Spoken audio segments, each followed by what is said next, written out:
우리는 과연 우리 것을 제대로 알고 있었을까요? 조선의 화가들이 붓을 들었을 때 그들의 눈에 비친 것은 과연 이 땅의 웅장한 산과 유유히 흐르는 강이었을까요? 아니면 머릿속에만 존재하는 이상적인 풍경이었을까요? 수백 년 역사를 지닌 조선시대의 미술을 이야기하면서 우리는 어쩌면 너무나 익숙해서 놓치고 있던 진짜 질문과 마주해야 할지도 모릅니다. 오늘날 우리의 문화적 정체성을 고민하는 것처럼 격변하는 조선 후기에도 자신들의 진짜 모습을 찾으려는 치열한 몸부림이 있었죠. 단순히 예술사조의 변화를 넘어 한나라의 자존심과 시대의 열망이 담긴 숨겨진 이야기가 지금부터 펼쳐집니다. 조선 중기까지 거슬러 올라가 보면 화가들의 붓끝은 한결같이 중국의 그림을 향하고 있었습니다. 당시 지식인들과 예술가들에게 명나라의 산수화는 그야말로 예술의 정점이었죠. 그들은 중국의 화첩을 베껴 그리며 기법을 익혔고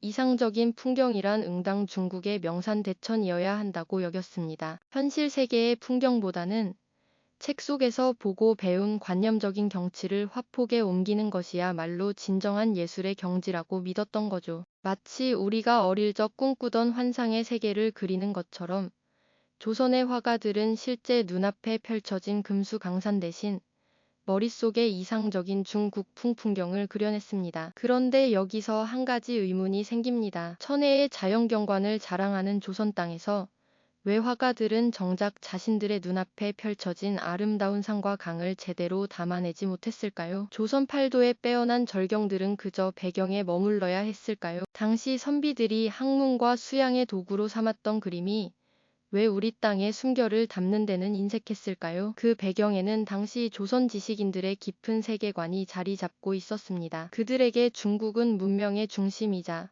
따라야 할 이상적인 모델이었으니까요. 그들의 학문과 사상은 물론 예술적 영감마저도 중국의 영향 아래 있었습니다. 그렇기에 조선의 화가들은 자신들의 붓으로 금강산을 그려도 그 속에 중국의 영산이 투영되어 있었던 겁니다. 임왕산의 기암괴석을 보면서도 그들은 중국 화풍의 필법을 먼저 떠올렸죠. 이는 단순히 그림 기법의 문제를 넘어 조선이 스스로의 정체성을 어떻게 인식하고 있었는지 보여주는 단면이기도 합니다. 과연 우리는 누구이며 우리 땅의 아름다움을 어떻게 표현해야 하는가 하는 근본적인 질문이 당시 화가들의 붓끝에는 아직 닿지 못했던 거죠. 이러한 이상과 현실 사이의 괴리는 조선 미술사에 오랫동안 숙제로 남아 있었습니다. 하지만 이 숙제는 언젠가 반드시 풀려야 할 운명이었고 그 변화의 바람은 마침내 조선 후기 새로운 시대의 도래와 함께 불어오기 시작합니다. 과연 어떤 계기로 조선의 붓끝은 자신들의 풍경을 향하게 될까요? 그리고 그 변화는 어떤 파장을 불러왔을까요? 네,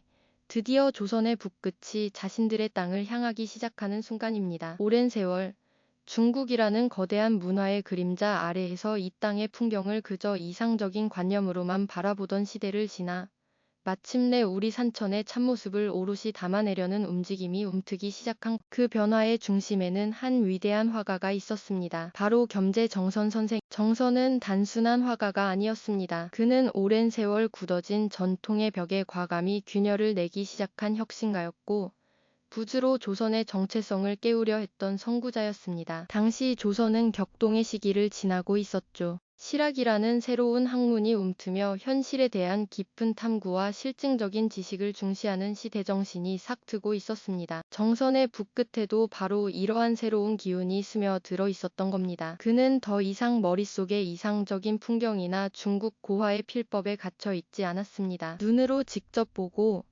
발로 직접 밟아 얻은 생생한 경험을 화폭에 담고자 했습니다. 그는 전국 방방곡곡을 돌아다니며 우리 땅의 아름다움을 찾아 나섰습니다. 특히 금강산은 그에게 가장 큰 영감을 준 곳이었죠. 천하의 명산으로 불리던 금강산을 오르며 그는 바위 하나, 폭포 한 줄기까지 놓치지 않고 눈에 담았습니다. 때로는 거친 바위산을 맨몸으로 오르며 숨을 헐떡였을 것이고 때로는 안개 자욱한 봉우리 앞에서 붓을 들고 고뇌했을 겁니다. 수많은 스케치를 통해 그는 금강산이 가진 웅장함과 변화무쌍한 에너지를 어떻게 하면 가장 조선답게 표현할 수 있을지 밤낮으로 고민했죠. 마치 탐험가가 미지의 대륙을 지도에 옮기듯 그는 조선의 산천을 화폭에 새롭게 기록해 나갔습니다. 그렇게 탄생한 것이 바로 진경산수화입니다. 진경산수화는 단순히 조선의 풍경을 그린 것을 넘어 이 땅의 기운과 정신을 화폭에 담아낸 것이었습니다. 정서는 중국 화풍의 정형화된 필법에서 벗어나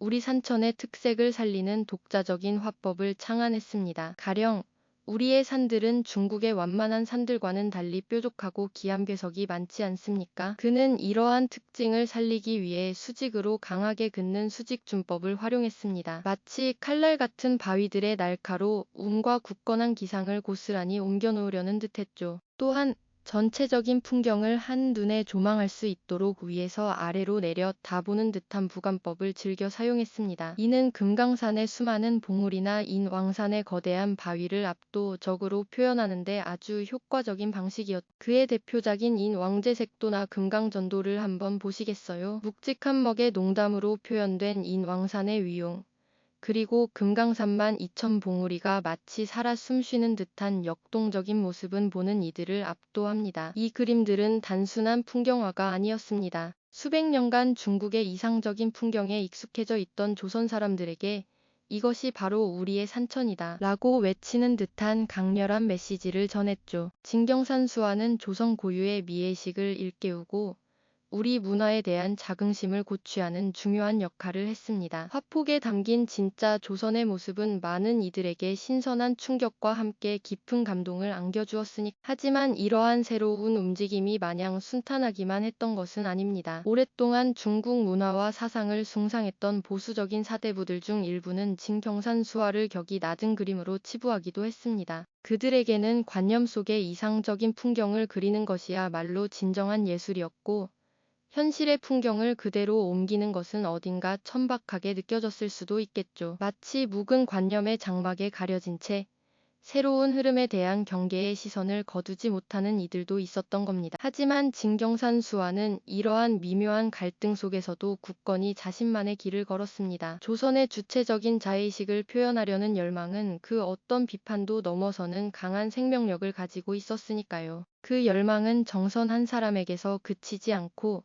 시대의 흐름을 타고 점차 확산되기 시작합니다. 이처럼 진경산수화는 보수적인 시선 속에서도 굳건히 자신만의 길을 걸으며 조선의 주체적 자의식을 담아내려는 열망을 멈추지 않았죠. 겸재정선이라는 한 거장의 붓끝에서 시작된 이 혁신적인 움직임은 마치 깊은 산속에서 피어난 씨앗이 바람을 타고 퍼져나가듯 점차 시대를 타고 확산되었고, 여러 화가들의 손에서 다채로운 모습으로 꽃을 피웠습니다. 정선 이후 강세왕, 김홍도 같은 당대의 걸출한 화가들이 진경산수화의 정신을 이어받아 자신만의 독특한 방식으로 조선의 아름다운 산천을 화폭에 담아냈습니다. 강세왕은 섬세하고 사실적인 묘사로 진경산수화의 표현 영역을 넓혔고, 김홍도는 서민들의 일상과 어우러진 풍경을 생동감 있게 그려내며 이 예술을 더욱 대중적인 차원으로 끌어올렸죠. 이제 진경산수화는 소수의 지식인들만 향유하는 것이 아니라 시장에서 그림을 사고 파는 백성들 사이에서도 큰 인기를 얻으며 조선 고유의 미학으로 확고히 자리 잡았습니다. 사람들은 더 이상 머릿속의 관념적인 이상향이 아닌 자신이 발딛고 살아가는 이 땅의 풍경에서 진정한 아름다움을 발견하고 깊은 공감을 느끼게 되었던 겁니다. 하지만 이처럼 눈부신 예술적 혁신이 펼쳐지는 순간에도 조선 후기 사회에는 점차 어두운 그림자가 짙어지고 있었습니다. 세도 정치의 폐해는 나라의 근간을 흔들었고, 백성들의 삶은 갈수록 피폐해졌죠. 탐관오리의 수탈과 끊이지 않는 밀란은 사회 전체를 불안정하게 만들었습니다. 게다가 서구 열강의 침략 위협까지 고조되면서 조선은 내후 외환의 위기 속으로 깊이 빠져들고 있었으니까요. 마치 화폭 가득 밝은 햇살이 쏟아지다가도 한쪽 구석부터 먹구름이 서서히 번져오는 풍경처럼 진경산수화가 조선의 정체성을 찾아가는 아름다운 여정이었던 동시에 격변하는 시대의 비극적인 그림자를 완전히 피할 수는 없었던 겁니다. 예술의 힘으로 시대의 아픔을 치유하려 애썼지만 거대한 역사의 파도 앞에서는 때로는 무력할 수밖에 없는 현실을 마주해야 했으니, 그럼에도 불구하고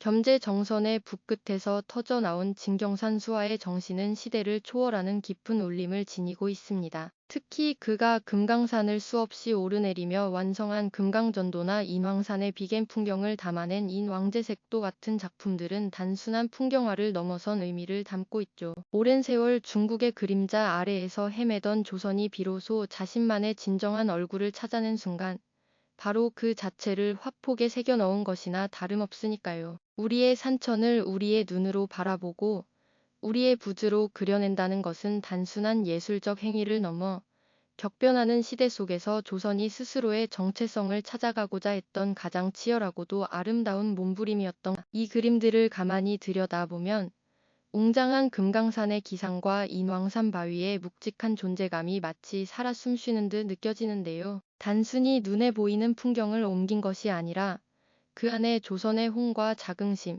그리고 시대를 넘어서는 예술가의 굳건한 정신이 고스란히 담겨 있다는 것을 우리는 분명히 느낄 수 있죠. 수백 년의 시간을 뛰어넘어 우리 앞에 펼쳐진 이 그림들은 우리가 미처 깨닫지 못했던 조선의 진짜 얼굴을 마주하게 하는 깊은 감동과 깨달음을 선사합니다. 이처럼 진경산 수화는 한 시대의 예술을 넘어 한 나라의 정체성을 담아낸 역사적 기록이 문화적 유산으로 오늘날 우리에게까지 그 깊은 의미를 전달하며 살아 숨쉬고 있는 것이죠. 겸재 정선의 북끝에서 시작된 진경산 수화의 혁신적인 물결은 한 시대의 유행을 넘어 조선팔도 곳곳으로 빠르게 퍼져나갔습니다. 마치 깊은 산 속샘물이 큰 강줄기를 이루듯 이 새로운 화풍은 강세왕이나 김웅도 같은 당대 최고 화가들도 정선의 정신을 이어받아 자신만의 시선으로 조선의 아름다움을 화폭에 담아내기 시작했죠. 그들은 저마다의 방식으로 우리 땅의 숨결을 포착하며 조선 고유의 미학을 완성해 나갔습니다. 백성들 사이에서도 진경산 수화는 큰 인기를 끌었는데요.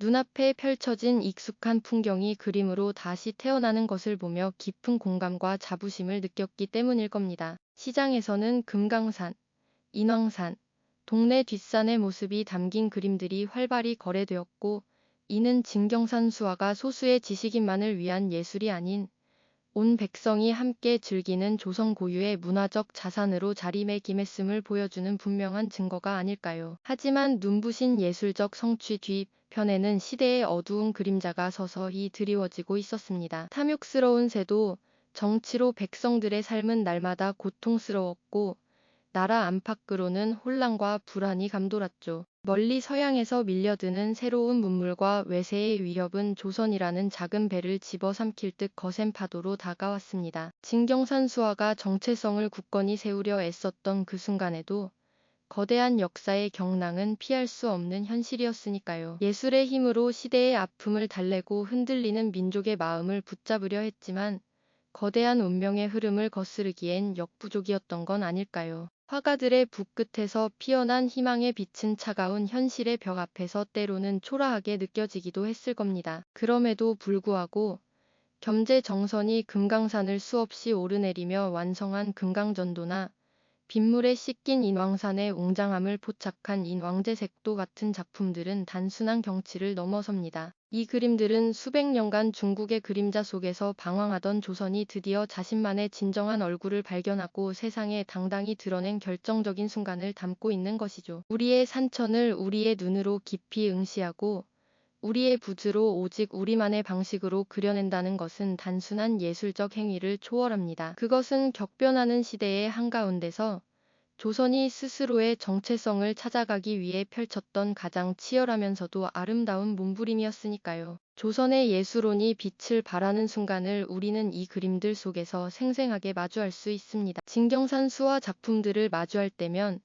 우리는 단순히 옛 그림을 보는 것을 넘어섭니다. 그 화폭 안에 고스란히 담긴 조선의 굳건한 혼과 뜨거운 자긍심, 시대를 관통하는 예술가의 불굴의 정신이 생생하게 느껴지죠. 이 그림들이 지닌 역사적, 문화적 무게감은 수백 년을 뛰어넘어 오늘날 우리에게 깊은 감동과 깨달음으로 다가옵니다. 조선 후기 진경산 수화가 보여주었던 우리 것을 찾으려는 열망은 급변하는 오늘날 세상 속에서 우리가 잃지 말아야 할 정체성과 가치가 무엇인지, 진정한 혁신은 어디에서 시작되어야 하는지에 대한 중요한 질문을 던집니다. 어쩌면 우리 각자의 삶 속에서 나만의 시선으로 세상을 바라보고 나만의 방식으로 그려내는 나만의 진경을 찾아가는 과정 자체가 시대를 초월하는 예술론을 이어받는 일이 아닐. 조선의 붓끝이 찾아낸 정체성의 이야기는 여기서 끝이 아닙니다. 다음 이야기에서는 또 다른 시대를 관통하며 피어난 조선의 색깔을 찾아